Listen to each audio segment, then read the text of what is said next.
Бүгін мен үйіме құрбым келеді. Мен бүгін дастархан жайып қоюым қажет. Жуынып алдым. Енді барып дастархан жасап, тамақ дайындап қояйын. Құрбым әлі келмеді ме? Звондап көрейінші.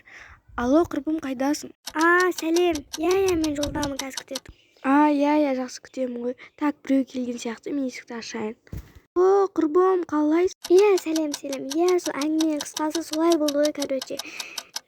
Мен сенің үйіне қонсам бүгін, Иә, подружка жата, мен кроватқа жата саламын ғой. Так, жігітім мені свиданиеге шақырған жоқ па? Қазір звондап көрейінші. Алло, жігітім, қалайсың? Бүгін свиданиеге баратын болдық. Кешір, мен бүгін кешке бір жұмыстарым бар еді, сау бол. Қап, жақсы. Мен онда не істеймін? Кішкене отырып кітап оқысам екен. Иә, кішкене кітап оқи тұрайын. Сол дұрысырақ. Подругадан ұйқы жоқ. Мен кешке бір жерге Кететін едім дейсің ба? Жақсы, онда сені қазір бояндырып, киіміңді таңдап беретін бол. Иә, сөйтсейсің. Подруга, рахмет, красотка болып шықтың ғой. Пока-пока. Так, ана подругамның жігітімен свиданиеге кетсем жақсы болатын еді. Ал кетті, мен жүгірдім. Үйде ішім пысып кетті. Мен де шығып қайтпасам бір жерге. Жүгіріп қайтайын, далаға шығып кеттім.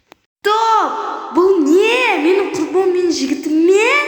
Жоқ. Бұндайларым бар екенін әу бастан ақ білгем. Келмей-ақ қоюым керек еді, мен кеттім. Иә, дастан солай де. Жағасын көру үшін тіркеліп лайк басып кетіңіздер.